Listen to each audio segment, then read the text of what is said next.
نحمده ونصلي على رسوله الكريم أما بعد فأعوذ بالله من الشيطان الرجيم بسم الله الرحمن الرحيم وما كان لمؤمن ولا مؤمنة إذا قضى الله ورسوله أمرا أن يكون لهم الخيرة من أمرهم ومن يعص الله ورسوله فقد ضل ضلالا مبينا وإذ تقول للذي أنعم الله عليه وأنعمت عليه أمسك عليك زوجك واتق الله وتخفي في نفسك ما الله مبديه وتخشى الناس والله أحق أن تخشاه فلما قضى زيد منها وطرا زوجناكها لكي لا يكون على المؤمنين حرج في أزواج أدعيائهم إذا قضوا منهن وطرا وكان أمر الله مفعولا.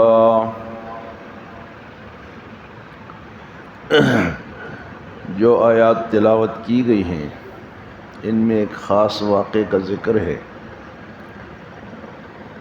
حضور صلی اللہ علیہ وسلم کی شادی جب حضرت خدیجہ رضی اللہ تعالی عنہا سے ہوئی تو حضرت خدیجہ کا ایک غلام تھا جس کا نام تھا زید ابن حارثہ. وہ غلام حضرت خدیجہ نے حضور صلی اللہ علیہ وسلم کو بخش دیا، ہبہ کر دیا. حضور صلی اللہ علیہ وسلم نے اس غلام حضرت زید کو آزاد کر دیا، اور آزاد کیا تو پھر ان کو اپنا بیٹا بنا لیا، متبنہ بنا لیا، منہ بولا بیٹا بنا لیا. لیکن وہ اس طرح مشہور ہو گئے کہ زید بن محمد یعنی محمد صلی اللہ علیہ وسلم کا بیٹا. پھر حضور صلی اللہ علیہ وسلم کو ان کی شادی کی فکر ہوئی تو حضور صلی اللہ علیہ وسلم نے اپنی پھوپھی زاد بہن سے رشتہ مانگا. تو پہلے تو انہوں نے حضرت زینب نے اور ان کے بھائی نے یہ مشورہ کیا کہ چونکہ زید جو ہے وہ غلام ہے اور ہماری بہن آزاد ہے تو اس لیے جوڑ بنتا نہیں. لیکن پھر یہ آیت نازل ہو گئی. آیت میں بڑی سختی سے حکم ہے کہ جو شخص اللہ اور اللہ کے رسول کے فیصلے کو نہیں مانتا وہ گمراہ ہے. جب یہ آیت نازل ہوئی تو حضرت زینب اور ان کے بھائی پھر چپ ہو گئے، مجبور ہو گئے. شادی ہو گئی لیکن حضرت زینب کا مزاج سخت تھا اور حضرت زید کا مزاج نرم تھا. آپس میں لڑائی جھگڑا نباہ نہ ہو سکا. حضور صلی اللہ علیہ وسلم نے بھی بہت سمجھایا کہ بھئی شادی میں نے کی ہے تو پھر اپنی پھوپھی زاد بہن سے کی ہے، شادی ٹوٹے گی تو وہ میری پھوپھی زاد بہن ناراض بھی ہوں گی. آپ نے ان کو بہت سمجھایا کہ طلاق کی نوبت نہیں آنی چاہیے. اسلام میں جائز چیزوں میں طلاق ایسی چیز ہے جو کہ اللہ کو ناپسند ہے جائز. اگر کوئی دے دے ضرورت پڑے تو دے بھی سکتے ہیں، لیکن ہے ناپسندیدہ. اور حدیث مبارک میں آتا ہے جو عورت بغیر کسی وجہ کے خاوند سے طلاق کا مطالبہ کرے وہ جنت کی خوشبو بھی اس کو نہیں لگے گی. جو عورت بغیر کسی وجہ کے خاوند سے طلاق کا مطالبہ کرے تو وہ جنتی نہیں ہے. تو حضرت زید نے طلاق دے دی. حضور صلی اللہ علیہ وسلم کو بھی رنج بھی ہوا، تکلیف بھی ہوئی. اب آپ نے چاہا کہ اس خاتون کی دلجوئی کے لیے میں ان کے ساتھ نکاح کروں، لیکن ادھر سے وہ بیٹے کی بیوی تھی، اور بیٹا کون سا؟ منہ بولا بیٹا. تو حضور صلی اللہ علیہ وسلم اس کو زبان پہ نہیں لا سکتے تھے. تو اللہ کو تو علم ہو گیا کہ حضور کے دل میں کیا ہے. تو اللہ نے فرمایا کہ آپ کو لوگوں سے ڈرنے کی ضرورت نہیں، اللہ نے حضرت زینب کا نکاح آسمانوں پہ حضور سے کر دیا، اور اس رسم کو توڑ دیا کہ منہ بولا بیٹا جو ہے وہ حقیقی بیٹا نہیں ہوتا۔ منہ بولا بیٹا حقیقی بیٹا وہ اگر فوت ہو جائے یا طلاق دے دے تو اس کی بیوی سے نکاح جائز ہے۔ ایک حقیقی بیٹا ہے، ایک رضاعی بیٹا ہے، ان کی بیوی سے تو نکاح جائز نہیں ہے، لیکن اگر منہ بولا بیٹا ہے تو اس کی بیوی تو ایک تو اللہ نے اس رسم کو ختم کرا دیا کہ جو جاہلیت میں لوگ یہ کہتے تھے نا کہ منہ بولا بیٹا جو ہے وہ حقیقی بیٹا ہے، تو اللہ نے اس رسم کو ختم فرمانا تھا اور اپنے نبی کے ذریعے سے ختم فرما دیا۔ ایک بات اور کہ پورے قرآن میں کسی صحابی کا نام نہیں آیا ہے، حضرت ابوبکر، حضرت عمر، حضرت عثمان، حضرت علی، لیکن حضرت زید کا نام قرآن میں آیا اس آیت میں۔ یہ واحد صحابی ہیں جن کا نام قرآن میں آیا۔ اور دوسری بات کہ حضور صلی اللہ علیہ وسلم کی ازواج میں جب آپس میں بات چیت ہوتی تھی اور کوئی بیوی دوسرے پہ فخر کرتی، تو میں تو فلاں کی بیٹی ہوں، میں فلاں ہوں، میں فلاں ہوں، تو حضرت زینب فرمایا کرتی تھی کہ بھئی تمہارا نکاح تو زمین پر ہوا ہے لیکن میرا نکاح تو آسمان پر ہوا ہے، وہ اس پہ فخر فرماتی تھی۔ تو اب ان آیات کا ترجمہ آپ سنیں۔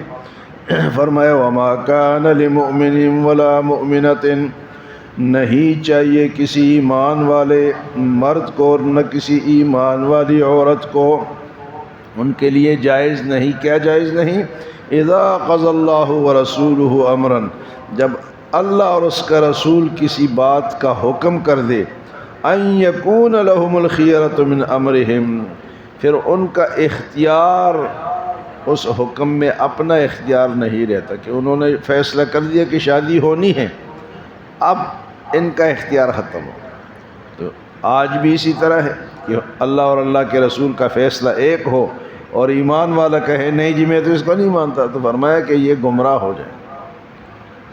وما كان لمؤمن ولا مؤمنة اذا قضى الله ورسوله امرا ان يكون لهم الخيرة من امرهم ومن يعص الله ورسوله فقد ضل ضلالا مبينا، جو اللہ اور اس کے رسول کی نافرمانی کرے تو وہ کھلی گمراہی میں ہے۔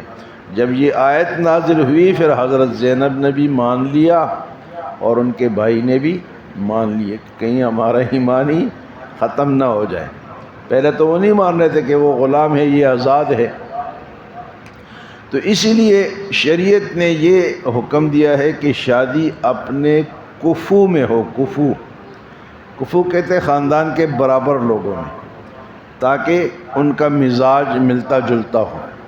یہ کوئی ضروری فرض واجب نہیں ہے کفو میں، لیکن بہتر ہے۔ لیکن یہ نہیں کہ اگر کفو میں خاندان میں کوئی آدمی نہیں ملتا تو بندہ شادی نہ کرے، کہیں بھی کر سکتا ہے، لیکن یہ ذرا مزاج کی بات ہوتی ہے کہ ایک خاندان کی ایک جیسی مزاج ہوتے ہیں تو وہ آپس میں نباہ ہو جاتا ہے۔ تو جب اللہ کا یہ حکم آ گیا کہ بھئی اللہ اور اللہ کے رسول نے فیصلہ کر دیا کہ نکاح ہو اور آپ لوگ نہ مانیں، تو پھر جب یہ آیت نازل انہوں نے فوراً مان لیا، لیکن نباہ نہیں ہو سکا۔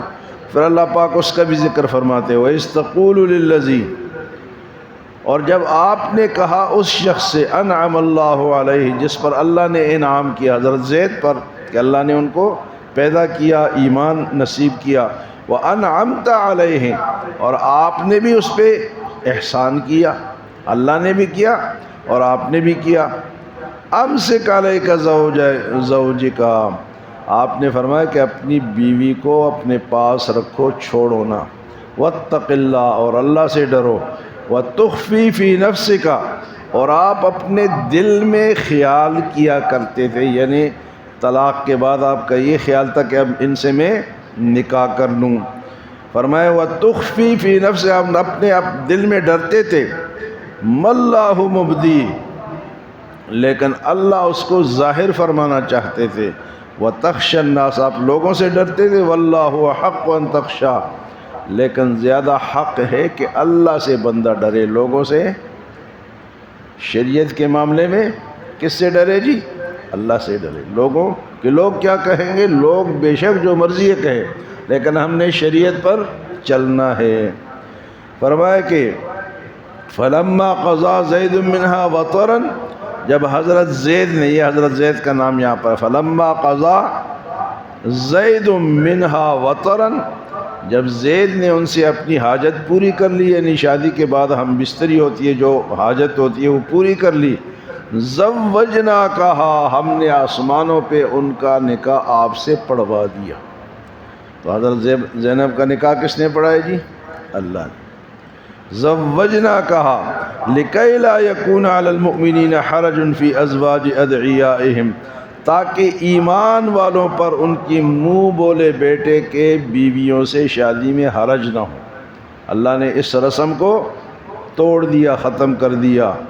اذا قضوا منہن وطرا، جب وہ ان سے اپنی حاجت کو پورا کر لے۔ وکان امر اللہ مفعولا، اور اللہ کا حکم تو ہو کر رہتا ہے، اللہ کا حکم تو پورا ہو کر رہتا ہے۔ تو یہ واقعہ ان دو آیات میں اس کا ذکر تھا کہ حضرت ایک تو منہ بولا بیٹا جو حقیقی بیٹا نہیں ہوتا، دوسرا یہ ہے کہ اس کی اگر فوت ہو جائے، طلاق دے دے، تو اس کی بیوی سے نکاح ہو سکتا ہے۔ تیسرا یہ ہے کہ ایک صحابی ہے جن کا نام قرآن میں آیا، کون سے صحابی ہیں جی؟ کون سے صحابی ہیں؟ حضرت زید رضی اللہ تعالیٰ۔ اور کون سی حضور کی زوجہ کا نکاح آسمانوں پر اللہ نے پڑھایا؟